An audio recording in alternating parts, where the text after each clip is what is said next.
right the way through. And it was noisy when you're going for a finish.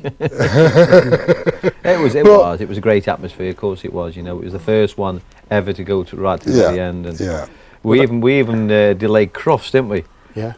So that was an achievement in itself. The dog show that followed. But this was real proof of how ruthless you can be, because poor old Mike's missed his 6 chances, but you, bang. Do you know what that game did for me? It gave me the experience over the years. Like the many titles I've won hundreds of titles. When I get in a tough situation, you can go back to that. Think I've done this before against Mike, or I did it, before. And then once you do it, you've got it in the bank. You can relay back. I think I've been in this pressure before, and it helped me in other games over the years where I've had to dig deep to get through. What about you, Mike? Well, how are you feeling? You've had 6 attempts to win the world title. Phil's got in and done it straight away once he's had the opportunity. What was going through your emotions? I've always been pretty good on that, because at the end of the day, if I've had 6 darts, that's my fault I've missed. I can't blame Phil for having one shot and hitting it. So I should have been out. That was my fault.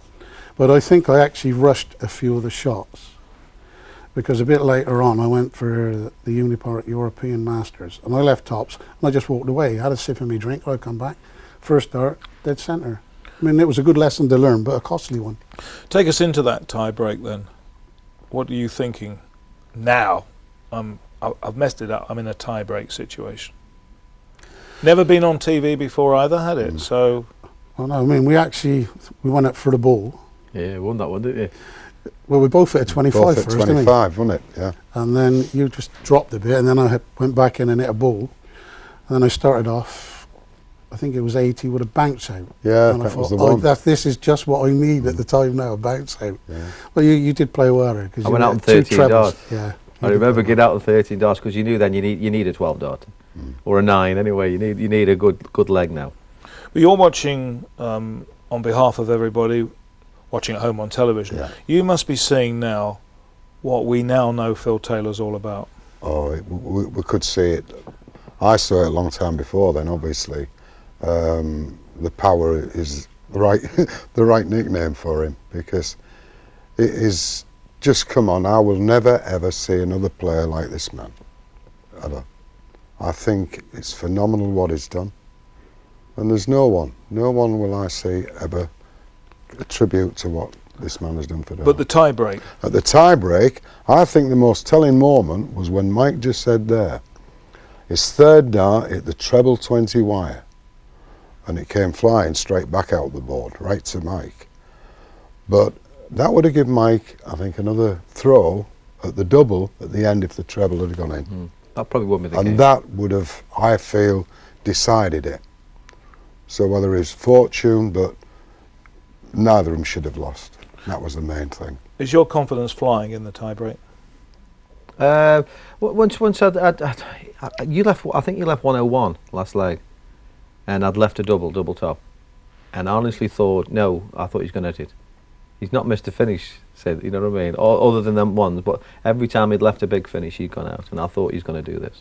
And as soon as he missed, I thought, you've got one shot here, Phil. If you don't, he's going to go out. That's it. You got one shot, and that's it. And it all come down to bottle now. It really did. People who've been in situations like you in sport spend the rest of their lives with people reminding them, as we are at the moment. Do you go over that at all and think, why didn't one of those doubles gone in? I'd be talking about winning the 1992 World Championship. Yeah, but look, once you've had one tournament, you just move on to the next. That's like the way I work. Like, if I got 3 darts, he's got 3 darts. He's got to play, I've got to play. You know, all these modern players and all these new faces, hundreds of thousands of them, people keep asking about that final. Even the other night, I'd just done 2 nights in Scotland. Keep asking about how was Mike, because you haven't seen him for a bit. Now, what's he doing? You know, that final was fantastic, and everybody says the same thing. I get in taxis in London. That final was brilliant. Everybody remembers that final. And you know, do you think it was the best game of darts ever played? It's the best final ever. I wouldn't say it's the best game ever. All right, We've had better games than that. The best final. Yeah, I mean, you're never going to play. You know, I have had finals where I've clicked and I've had under not averages, but that particular time there was a massive amount of pressure because we both want to be world champions. So you aren't going to get the greatest average, but it was close. was a great final to watch, you know, because it was nip and tuck all the time. Because you never knew who was going to win, right to the very, very end. You never knew, did you? One way, Even we didn't know.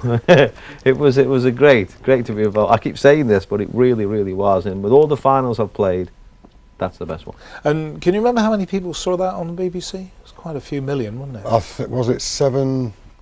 I think it was about 7.5 million. Yeah, was it? If I'm not fantastic. mistaken. I know we audience. overran, Yeah. and I'm pleased we did. But yeah, I mean, we even made beat a German Shepherd. and And a Shih Tzu. Now, let me ask you what the pressures were like for you, Tony, because the pressures are on these lads. We're all enthralled with this magnificent match, and you've got 7.5 million people I was following. loving it. Phil said it. He said, "You don't need to commentate. Let it just flow." And I just carried on and just there. The game itself, forget everything around it. That was it. And the viewers must have been over the moon to see such darts as these two produced. Well, Phil's obviously pleased for himself, but what did you feel for Mike? Well, in a sense, you can only have one winner. That's all. And Yeah, but you just watched a player miss 6 I know, chances. I know, but I'm there saying, "Oh no, not again! He can't miss this one," but he does. You know. He had it. Yeah. He thought it was his. Yeah, Can that's remember. what I said, didn't I? Yeah. Yeah. He had it. He thought it was his. Those were the days of our lives. Those were the days of our lives. What did happen to you after the match? Oh, the reaction was it had elevated me, you know, to a different level. Everywhere I went after that. In fact, I rang you because we were big friends. Every petrol station, everywhere I went, everybody, go sign this, do this, can I have your autograph, can I have a photograph? Everybody was 7.5 million, I think it was 70 million. Honestly, it went mental for me because everybody loved that game. I can say exactly the same. Like, even though I was a runner-up, everywhere you went, it was like on fire doing exhibitions. The people talking. One thing he did say was very nice to me. He said, "What we should have done, we should have never played the last leg, and we could have had the cup each 6 months." Remember? Should have split it. Yeah. Yeah. It should Not have the been money though. No, I didn't think you'd say that. It should have been a great boost for darts, but in a way it wasn't. The final was fantastic and everybody loved it, but it was starting to cause a split. It was a catalyst, really. The split was to come after the low final the following year when you had your breakaway. And just looking at that, what was the real thing that upset people? If I recall rightly, there was a video shown of the final and none of the players didn't get any of the money. BDO released a video and Me and Mike. Yeah, we had Yeah, a there video was, each, didn't we? no money Yeah. for the players from it. I got a video. But there was no money for the players. No, from it. nothing. No.